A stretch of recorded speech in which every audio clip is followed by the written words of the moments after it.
This week we have a story of the ages, a dog food cabinet for 2 dogs, brought to you by Hubby's Creations. I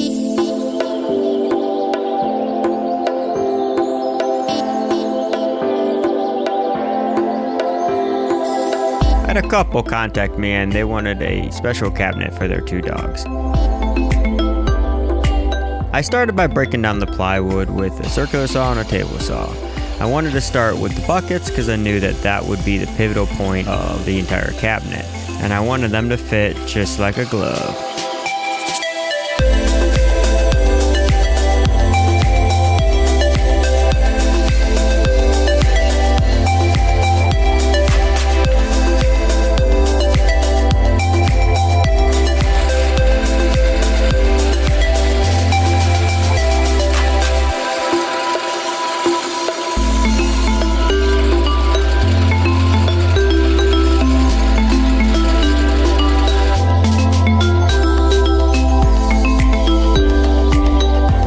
I don't know if you know this, but dog food can be very heavy. So I definitely wanted to make sure that these things could take a lot of weight. So I added dados and rabbits to all the joints to give it tons of glue surface area.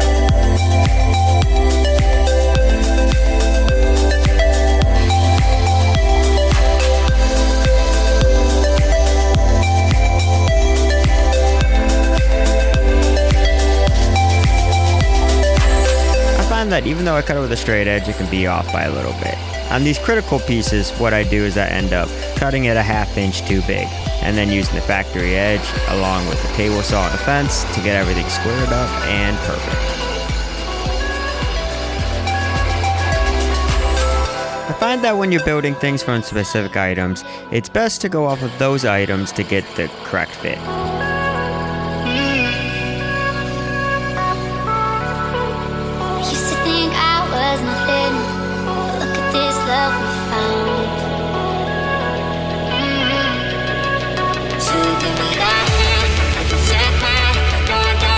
And the bottom drawers are where the bowls for the dogs are going to be. So I wanted to make sure that they were strong. So I used some rabbit joints to reinforce them. And then the drawers are just honestly flipped over. And I'll be cutting holes to fit the bowls later on in the video.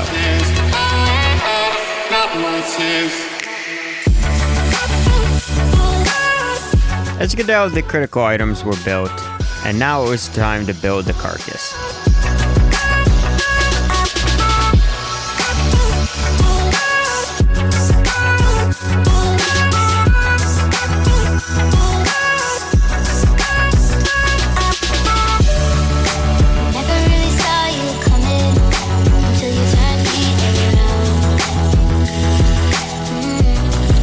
I figured it'd be a lot easier to visualize the look of the cabinet if I get all the pieces stacked in the right order.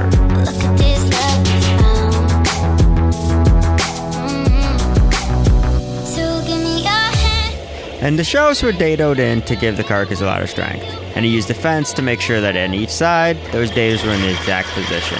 And you shouldn't actually run your piece along the fence. So you put that stop block in to give it enough clearance that you can run the piece without it binding.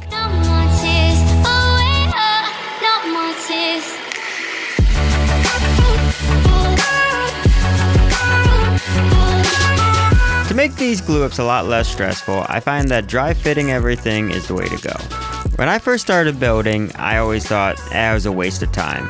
But man, you can find a lot of errors before you put glue on anything by just doing a quick dry fit.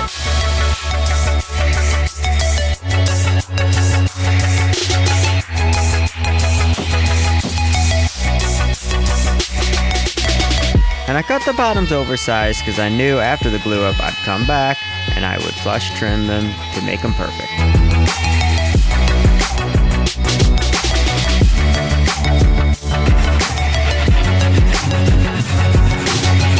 And when installing the drawers, I use spacers to make sure that each side is parallel with each other.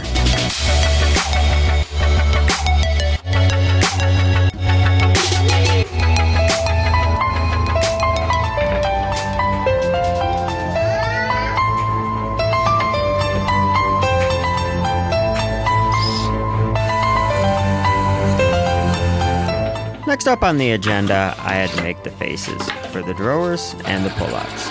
And of course, you gotta go with the shaker style on these.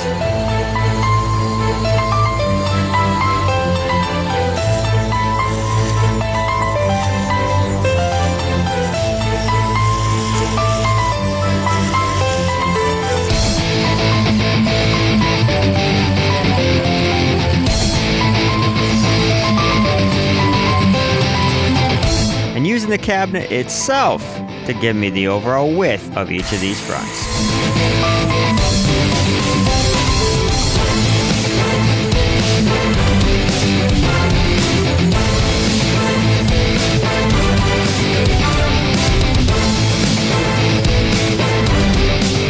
But I didn't make these fronts the traditional way, with tongue and groove. I actually made them with half laps for the frames, and then I routed in a groove for the panels to sit in.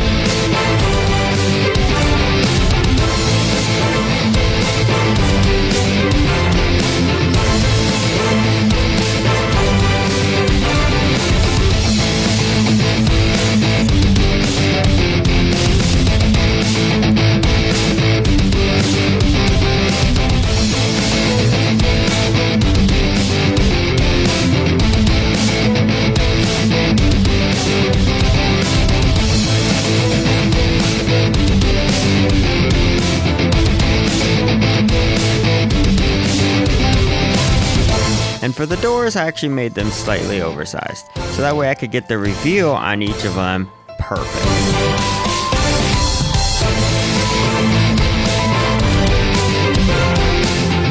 And actually when I'm building this cabinet, I actually kept the back of the panel off. That way I could get to the back of the doors and the back of the drawers in case I ever needed to put screws and stuff, and make sure everything was good.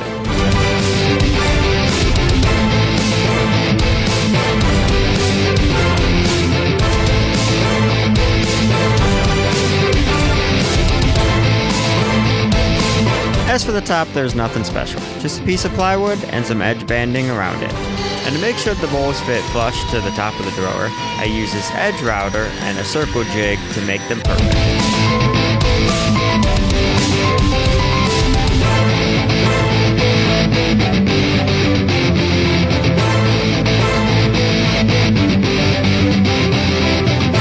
And the clients actually wanted to finish it themselves, so all I was doing was building it rough. And I think they did an amazing job at the finishing. Thanks for watching, and we'll see you guys in the next one.